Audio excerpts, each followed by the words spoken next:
O deputado federal Jean Willis de Matos Santos tem 37 anos.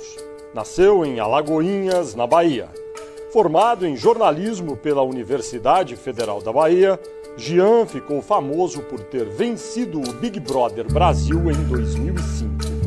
Elegeu-se deputado federal em 2010 pelo PSOL do Rio de Janeiro. Em seu discurso de estreia na Câmara, Jean Willis disse ser o primeiro homossexual assumido, sem homofobia internalizada e ligado ao movimento LGBT a entrar para casa. Olá, internauta, bem-vindo a mais um Poder e Política Entrevista. Este programa é uma realização do jornal Folha de São Paulo, do portal UOL e da Folha.com. E a gravação é realizada aqui no estúdio do Grupo Folha, em Brasília. Hoje, o convidado é o deputado federal Jean Willis, do PSOL do Rio de Janeiro. Olá, deputado, muito obrigado por ter aceito o convite. Eu começo perguntando sobre o projeto de lei que, se aprovado, vai tornar crime atitudes homofóbicas, como já ocorre com o racismo no Brasil. No ponto em que está tramitando o projeto agora, o senhor acha que ele está com um texto adequado? Bom, primeiro eu quero agradecer o convite também e saudar os internautas.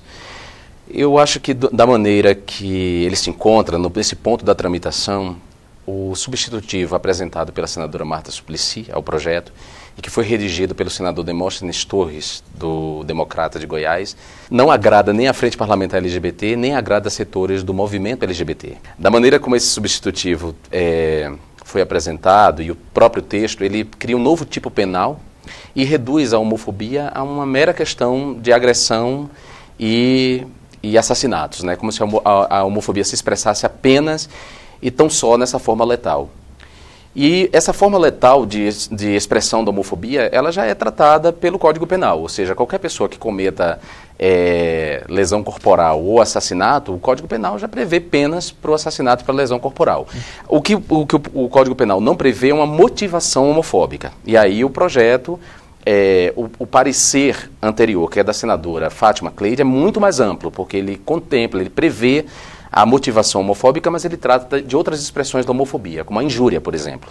O senhor poderia descrever o que seria adequado que esse projeto de lei estabelecesse como crime de homofobia? Primeiro, é preciso promover o discernimento, né? Tem muito preconceito em relação a esse projeto, muita distorção, muitos equívocos sendo divulgados em relação a esse projeto.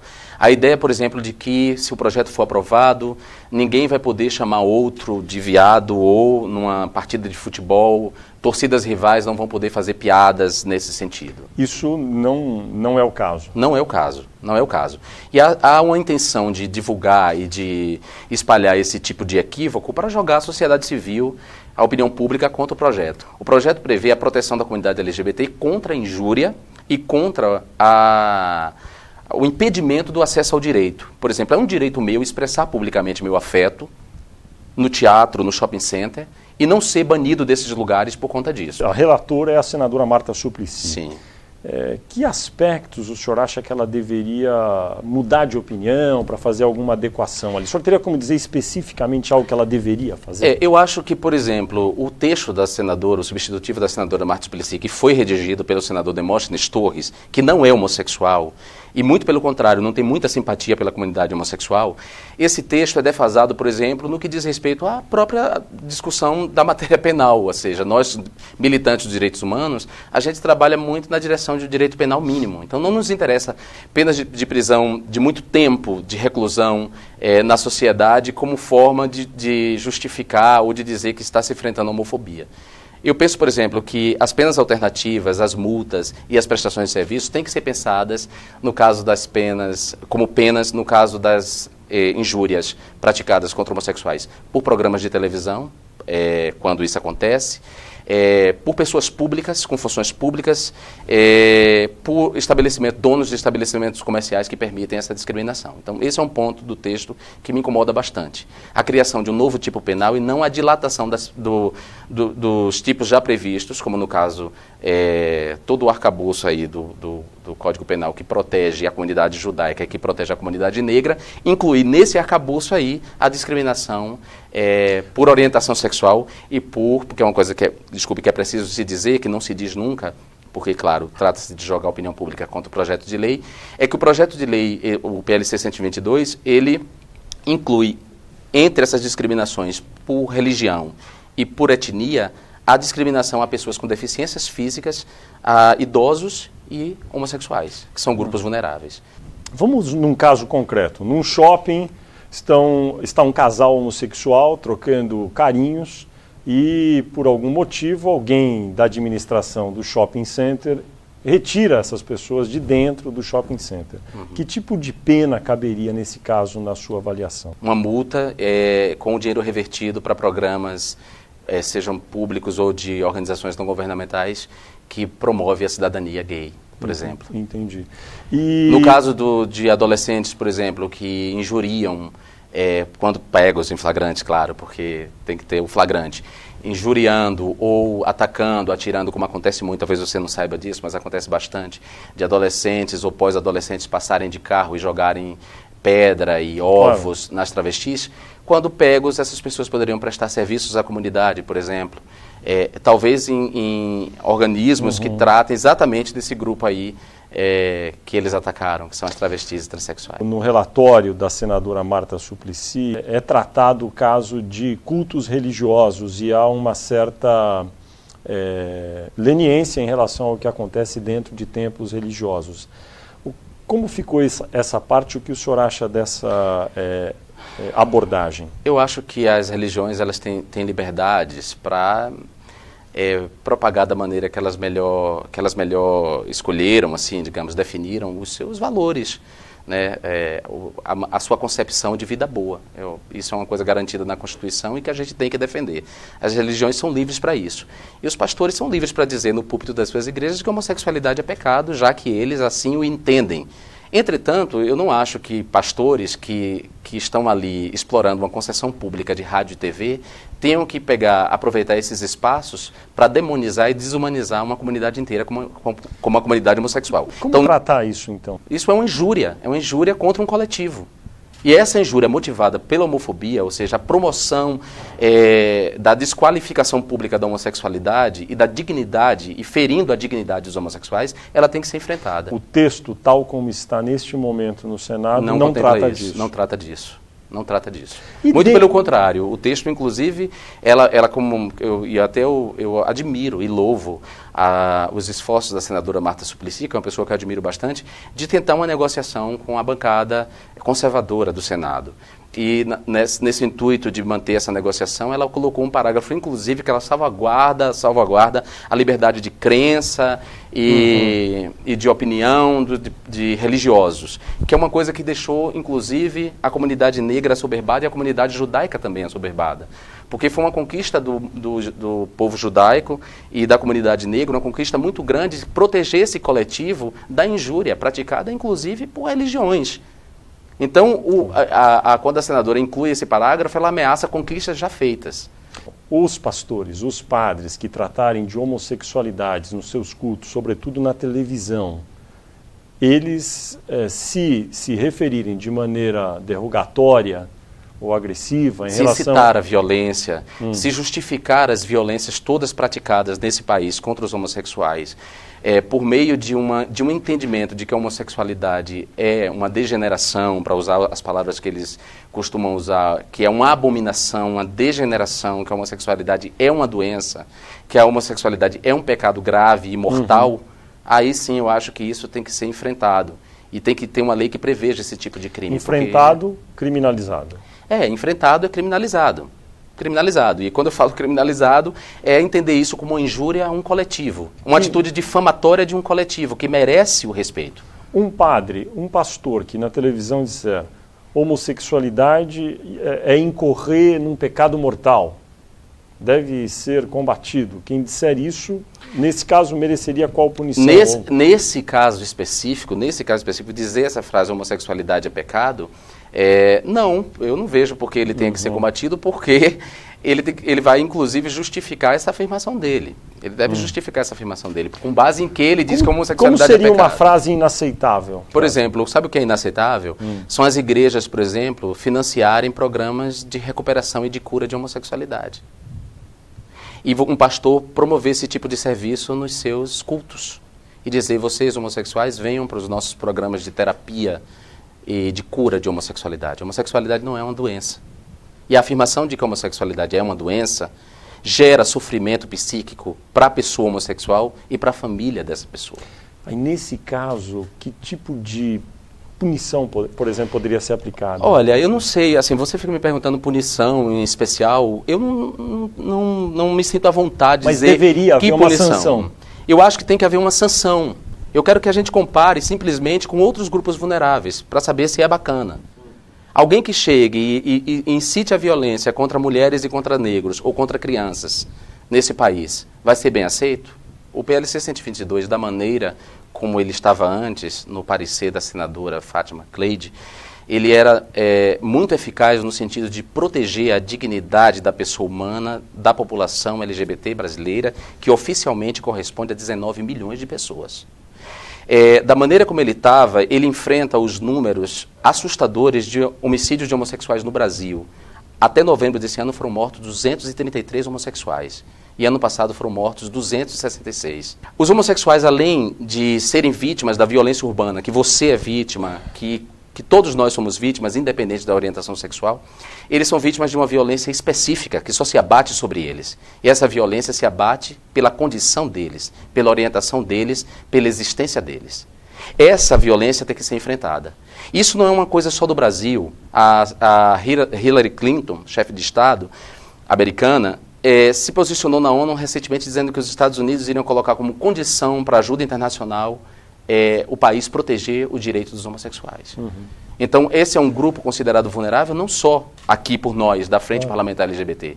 Esse é um grupo considerado por outros organismos de proteção de direitos humanos no mundo inteiro. O limite para esse tipo de discurso do qual estamos falando aqui, discurso condenável sob a ótica dos argumentos que o senhor apresentou por parte de religiosos, quando a gente fala na televisão, estamos falando de um meio de comunicação de massa. Aparece um pastor, um padre falando algo dessa natureza, convidando homossexuais para entrar em programas de recuperação, ou sei lá como é que eles chamam isso. E quando eles falam isso no ambiente do templo, da igreja deles, sim, é a mesma coisa, na sua opinião? Não, também? Na minha opinião não é a mesma coisa, não. Aí é diferente. Eu acho que nos púlpitos das igrejas, os padres têm o direito de falar o que eles quiserem. Entendi. Para a sua comunidade de fé e justificar da maneira. Dentro da igreja. Eu só acho que nas concessões públicas, entendi, de rádio e TV é que isso não poderia ser feito. Entendi. Porque a concessão pública é uma concessão de nós como sociedade. E nós como sociedade temos uma carta magna com princípio que nos regem. E o princípio soberano da Constituição Federal de 88, a Constituição Cidadã, é o princípio da dignidade da pessoa humana. Então, conceder uma exploração, dar o direito de exploração de rádio e TV a um grupo, ou a uma igreja, ou a uma pessoa que fere os princípios constitucionais, não é a coisa mais certa. Entendi. Por que o senhor acha que a senadora Marta Suplicy, que tem conduzido no Senado a negociação sobre o texto dessa lei, caminhou um pouco na concessão em relação a esse aspecto religioso? É inegável que no Congresso Nacional nós temos que dialogar com essas forças, né? O exercício da política é o exercício do diálogo, né? Da mediação. Eu acho que não foi uma boa incursão dela nesse caso? Eu acho que dialogar com as forças conservadoras é sempre uma boa incursão. O problema nesse caso específico da senadora Marta Suplicy, foi ela ter negociado apenas com essas forças. Foi a senadora não ter ouvido a Frente Parlamentar LGBT, que é um fórum do qual ela faz parte e que é o fórum constituído para tratar das proposições legislativas e das políticas públicas que interessam a comunidade homossexual brasileira. Esse foi um dos equívocos dela. Outro equívoco foi não ouvir o movimento LGBT na sua diversidade. O movimento LGBT, ele tem uma associação hegemônica, mas ele tem outras tantas associações. E é um consenso no movimento LGBT que, para ter uma lei inócua, uma lei que não vai cumprir um caráter pedagógico, é melhor não ter lei nenhuma. É melhor continuar na batalha pela lei que a gente quer. As mulheres não fizeram concessões até aprovar a Lei Maria da Penha da maneira que elas queriam. Os defensores dos direitos da infância e da juventude não fizeram concessões até aprovar o ECA, o Estatuto da Criança e do Adolescente, como se queria. Né? O Estatuto da Igualdade Racial foi aprovado da maneira que os negros queriam, pelo menos em essência. Não há uma contestação da comunidade negra em relação ao Estatuto da Igualdade Racial. Então, por que nós vamos querer uma lei inócua que vai servir apenas para dizer que o governo petista aprovou alguma coisa, alguma proposição? O senhor, evidentemente, deve ter conversado já muito com a senadora Marta Suplicy. O que ela diz para o senhor quando o senhor apresenta esses argumentos? Olha, a senadora não conversou com a gente. Nas últimas reuniões da Frente Parlamentar, ela mandou um assessor conversar com a gente. E todos esses argumentos foram passados para o assessor dela, e o assessor dela, às vésperas da votação, da última votação do PLC 122, nos devolveu a resposta de que ela iria manter o substitutivo da maneira que ela tinha concebido junto com Demóstenes Torres. União civil estável entre pessoas do mesmo sexo. O Supremo Tribunal Federal tomou uma decisão progressista que reconhece a união civil estável entre pessoas do mesmo sexo. Não obstante, a Constituição ainda é ambígua ou, para não dizer, contraditória em relação a isso. O senhor tem uma proposta para alterar um trecho da Constituição, o artigo 226. É vital que esse trecho seja alterado, ou o senhor acha que com a decisão do Supremo, a rigor, a jurisprudência já está formada? Não, a decisão do Supremo é uma decisão relevante, muito bem-vinda, inclusive mostra que, ainda bem que dos 3 poderes da República, um tem avançado positivamente no sentido de estender a cidadania aos homossexuais. Só que a decisão do STF não é uma lei. Né? A decisão do STF, como você bem falou, é uma jurisprudência. Isso. Nem todo mundo, nem toda a população brasileira tem acesso à justiça, a gente sabe disso. Para a gente ter uma ideia, nem todos os estados do Brasil, nem todos os municípios contam com a defensoria pública. Portanto, o acesso à justiça da população brasileira é um acesso pequeno, restrito. Então, a gente não pode achar que uma jurisprudência vai garantir direito ao conjunto da população. A única forma de garantir direito é através da lei. Como você bem falou, como a Constituição tem no artigo 226, o parágrafo 3º, e esse parágrafo 3º dá margem a interpretações no sentido de excluir os homossexuais do direito ao casamento, eu apresentei uma PEC, uma proposta de emenda constitucional que altera esse artigo 226 no sentido de garantir o direito ao casamento civil ao conjunto da população brasileira, independente da sua orientação sexual. E estamos falando do casamento civil, óbvio. Em nenhum momento a minha PEC altera ou trata do casamento religioso. A gente trata do casamento civil, do direito ao casamento civil, aquele que é dissolvido pelo divórcio. Então, ainda que eu louve a decisão do STF, eu não vou achar que ela basta. E também não acredito que nós, homossexuais, tenhamos que nos contentar com uma sorte de gueto. Nós não temos que ficar com a união estável, e enquanto o restante da população tem direito ao casamento civil. Isso seria uma cidadania de segunda categoria. O ministro Ricardo Lewandowski, que é presidente do Tribunal Superior Eleitoral, esteve aqui, nessa mesma cadeira que o senhor está, e disse assim que hoje em dia há uma tecnologia muito boa nas eleições para se fazer consultas populares. Sim. E que no ano que vem, se o Congresso até março, pelo menos, fizer um decreto a respeito, eles podem incluir consultas, uma resposta simples, sim ou não, na eleição do ano que vem. Esse seria um tema, talvez, bom para se incluir ou não? Não é um tema bom para incluir, porque o Estado brasileiro tem um débito enorme com a sua população. No que diz respeito a garantir ao conjunto da população uma educação de qualidade para a cidadania, que permita a essa população um espírito crítico capaz de aprofundar determinados temas. Esse débito em relação à educação de qualidade faz com que grande parte da população trate certos temas com preconceitos. E se a gente considerar, na correlação de forças que há na sociedade, se a gente considerar que o poder econômico e o controle dos meios de comunicação e de informação estão com quem é contrário a essas pautas, a essa extensão de cidadania, nós já sabemos qual vai ser o resultado desse plebiscito. Não vejo muito sentido em jogar dinheiro público fora, porque sabendo-se qual vai ser o resultado. Entendi. Não vejo muito sentido. E, além desse argumento econômico, nós temos um argumento de mérito. Por exemplo, direitos fundamentais, não se deve fazer plebiscito em relação a direitos fundamentais. O senhor diria que dos 513 deputados, 81 senadores, se o senhor tivesse que dizer hoje, imagino que o senhor não tem a contabilidade exata, mas o senhor que a metade já mais ou menos entende, mais da metade dos congressistas entendem a causa como um direito que tem que ser garantido, é constitucional, ou ainda não? Há muito desconhecimento a respeito. Olha, eu não saberia precisar a quantidade. Mas essa é a sua impressão, assim. Você acha que a metade hoje em dia já pelo menos vê com simpatia ou ainda não? Eu acho que mais da metade veio com simpatia. Eu acho que mais e na hora de votar? Eu acho que mais da metade está propensa a entender essas demandas como uma extensão de cidadania, como uma questão de afirmação de direitos. Eu acho que há uma quantidade de deputados que silenciam em relação a essa questão, que preferem não se colocar, porque a grande maioria dos deputados sabem do custo eleitoral dessa causa.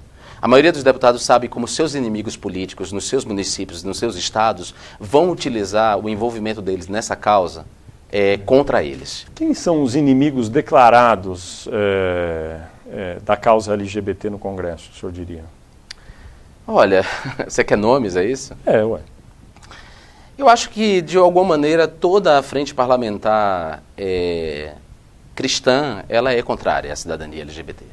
Nós temos nessa frente parlamentar gente com quem a gente pode dialogar, que está disposto ao diálogo. Por exemplo, foi fundamental, essas pessoas com as quais a gente pode dialogar, elas foram fundamentais para que o Estatuto da Juventude fosse aprovado com o termo orientação sexual, com a ideia de diversidade, de diversidade sexual e de diversidade de orientação sexual. Ainda bem que nós temos nessa frente com quem a gente pode dialogar, porque ela não vai poder ser ignorada. Não vai poder ser ignorada porque ela representa uma parcela considerável da população brasileira, mas eu diria que, tirando essas pessoas com quem a gente pode dialogar, de uma maneira muito, claro, generalizante, eu posso dizer que o grande inimigo da pauta LGBT é essa frente. O senhor é filiado ao PSOL. Em 2009, se eu não estou enganado, foi a sua filiação. O senhor já foi filiado a algum partido antes? Não. E qual é a sua identificação ideológica com o PSOL? Eu nunca fui filiado a partido nenhum antes do PSOL. Tinha uma simpatia pelo PT. Eu venho do movimento pastoral da Igreja Católica, depois ingressei no movimento gay, que hoje é chamado de movimento LGBT, e sempre tive uma simpatia com o PT, porque o PT era o partido que se abria para essas causas, né? Para as causas impossíveis. Quando eu decidi me filiar, eu comparando a atuação do PT e do PSOL no Rio de Janeiro, que é minha cidade de domicílio, e comparando o programa dos dois partidos, eu vi que tinha muito mais identificação ideológica e programática com o PSOL, que é um partido socialista. E, de alguma maneira, os valores que eu herdei do cristianismo, os valores cristãos que eu herdei do meu período em que estive na pastoral, de um cristianismo perdido, infelizmente, esses valores, essa ética está muito próxima da ética socialista, da ideia de justiça social. E não há socialismo sem a ideia de liberdade. O senhor se interessa por política, pelo modelo de política que se pratica no Brasil e sobre como fazer, talvez, para aperfeiçoar esse modelo? O senhor está chegando no Congresso, deve ter visto coisa certa, coisa errada. O senhor já firmou algum juízo sobre o que poderia ser feito para aprimorar o modelo de democracia representativa no Brasil? Não firmei um juízo, não. Acho que a gente ainda está num processo tanto interno no partido de discussão desse modelo, quanto externamente com os outros partidos, com os outros representantes do povo, discutindo de que maneira a gente pode aperfeiçoar a nossa democracia, o nosso processo eleitoral, de forma a acabar, por exemplo, com o curral eleitoral, com as capitanias hereditárias. Pai para filho, passar o seu prestígio. O senhor é a favor, por exemplo, do voto proporcional, como é hoje para deputado? É a favor do voto distrital? Tem alguma opinião sobre isso? Não, eu não sou a favor do voto distrital. O voto proporcional eu acho mais... para mim, por exemplo, que representa uma minoria e que representa um movimento social, o voto proporcional é muito mais vantajoso do que o voto distrital. Sou a favor do voto em lista, desde que a gente garanta processos democráticos de indicação dentro dos partidos. Sou a favor da candidatura avulsa, que é aquela que não necessariamente precisa vir através do partido, pode ser através do movimento social, por exemplo. Alguém que não se identifique ideológico ou programaticamente com nenhum dos partidos disponíveis, mas representa uma causa, a causa ambiental, a causa LGBT, qualquer... e que pode vir através do movimento social. O Congresso Nacional teve sempre uma minoria de congressistas que se identificou com o movimento LGBT, como o senhor. Teve um recentemente, que já morreu, que foi o deputado Clodovil. O senhor tem alguma avaliação sobre como foi a atuação dele como deputado? Ele ajudou ou não ajudou nesse caso? Não tenho avaliação, não acompanhei o mandato do deputado Clodovil e também desconheço a identificação do deputado Clodovil com a comunidade LGBT. O deputado Clodovil não foi eleito por essa comunidade, nem em nenhum momento da campanha dele, pelo que eu vi, pelo que eu pude acompanhar da campanha dele, em nenhum momento ele se comprometeu com as demandas do movimento LGBT. O deputado Clodovil, eu até o conheci em vida, uma pessoa muito simpática, pelo menos comigo foi muito simpático, muito cortês. Ele, na minha avaliação, assim, todas as ausências são atrevidas, ele não está mais aqui, então eu me acho até injusto falar isso, porque ele não está aqui para se defender, mas na minha avaliação o deputado Clodovil tinha muita homofobia internalizada, de modo que ele não tinha uma relação orgulhosa com a sua própria orientação sexual. Então não foi uma nem duas vezes que ele se posicionou publicamente contra as paradas do orgulho gay, não foi uma nem duas vezes que ele se posicionou contra o pleito do casamento civil igualitário. Portanto, ele não tinha uma relação, nem mesmo com a comunidade mais ampla LGBT, nem com o movimento. Tem algo que o incomoda na Câmara? No dia a dia, na rotina? Não.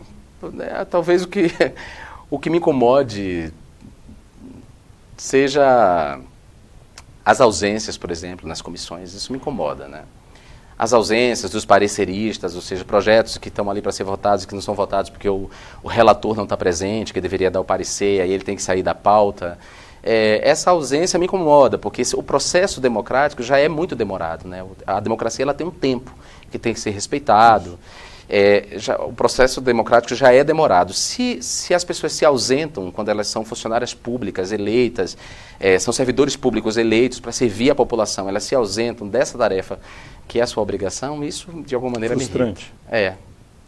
E o que é bom lá na Câmara? O senhor está gostando de ser deputado? Eu não costumo colocar a coisa entre gostar e não gostar. Eu não coloco as coisas nesses termos, não. Eu me candidatei por uma causa, por uma razão. Eu apresentei pretensões durante a minha campanha e propostas que eu quero concretizá-las aqui.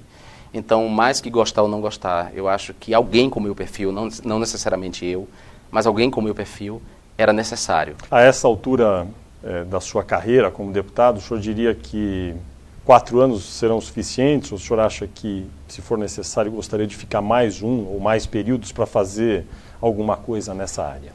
Não sei dizer para você. Eu não gosto de fazer futurologia, eu quero fazer bem esse mandato.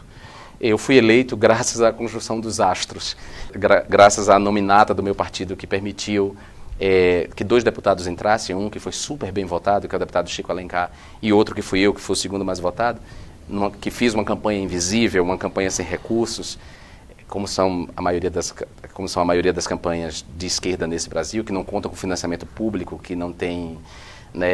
e ainda mais eu que não tinha mandato, portanto, mesmo com essa campanha invisível eu consegui ser o segundo mais votado. Graças a essa conjunção dos astros, eu quero fazer o melhor mandato possível, e fazer o melhor mandato possível é servir bem à população que me elegeu, tentar concretizar as minhas pretensões e propostas de campanha.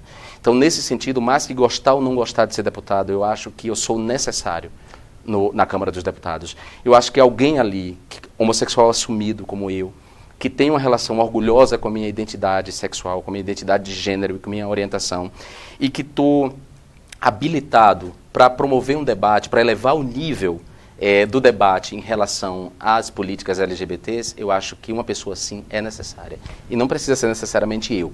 Eu só estou dizendo que alguém com esse perfil é necessário. A política de direitos humanos é muito rebaixada e, em especial, dentro da política de direitos humanos, a política LGBT é por demais rebaixada, é considerada como uma baixa política. Quase sempre alvo de sensacionalismo, quase sempre alvo de histrionismo e de desrespeito até mesmo por parte da imprensa. Então, eu acho que promover um debate de qualidade que traga essa discussão para um nível mais alto é por demais importante. Fernando Henrique, Lula e agora Dilma. Assim, de maneira bem breve, o senhor poderia falar alguma coisa sobre cada um desses três presidentes? Se gosta, não gosta, se foram bons presidentes ou maus presidentes? Fernando Henrique Cardoso fez a minha cabeça como sociólogo, assim, em algum momento. Por exemplo, eu sou professor de cultura brasileira e o trabalho que o Fernando Henrique fez com Florestan Fernandes, por exemplo, revelando que o Brasil não era uma democracia racial, foi fundamental para a minha formação intelectual, para a minha formação como sujeito. Eu respeito e admiro o Fernando Henrique como intelectual.